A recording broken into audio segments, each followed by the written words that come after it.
2025, last week of February. 1 Samuel chapter 14 verses 25 to 27. The entire army entered the woods, and there was honey on the ground. When they went into the woods, they saw the honey oozing out, yet no one put his hands to his mouth, because they feared the oath. But Jonathan had not heard that his father had bound the people with the oath. So he reached out the end of his staff that was in his hand and dipped it into the honeycomb. He raised his hand to his mouth, and his eyes brightened. So today I've just got my bee suit on and I'm watching for wasps. I don't know if they are a nuisance, a menace, a pest. Not really sure. So I'm in my suit, although I haven't got anything on my hands for protection, so I can use the phone to zoom in a bit. The near one. So I just thought I'd watch the bees for a little while. Be observant and patient, see if anything looks a bit untoward. So I've been thinking of fitting a landing board to each of them. Maybe they're just a ornamental feature. Maybe it's going a bit overboard. I think the slate helps on that one. The plastic drums look a bit ugly. I think I'll swap them for breeze blocks. That bee got a bit close to me. So maybe I should keep my voice rather low. But not too low, so you can hear me on video. I haven't heard any bees bouncing off the veil yet, so that's a good sign. So with these entrance blocks, you can see I've nailed a bolt through there and the same the other side, and then that stops it going too far being pushed in under the frames in the brood box. At least that's the theory anyway.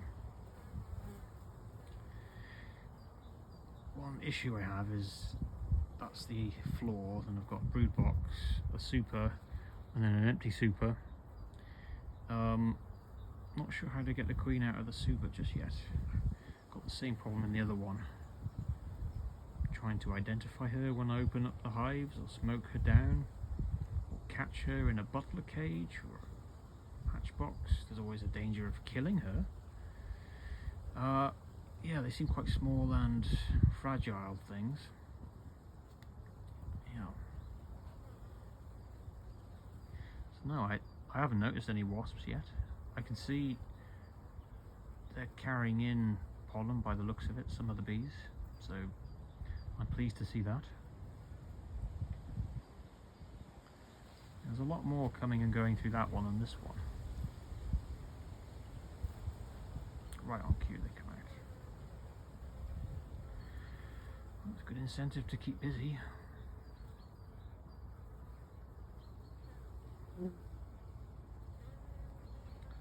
Strange. I feel like I've read a few things about bees, but I still feel like I know nothing about them. And what I have read, you soon forget.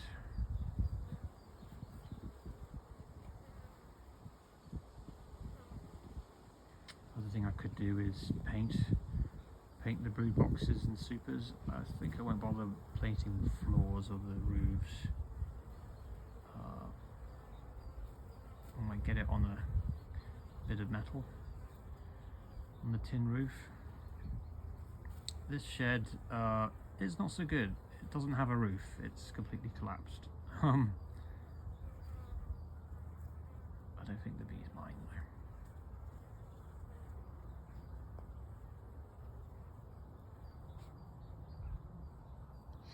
So let me show you another bee related project. Here we have a top bar hive donated by a friend. Not sure if I've shown this on the videos yet. I put it on blocks to keep it off the ground.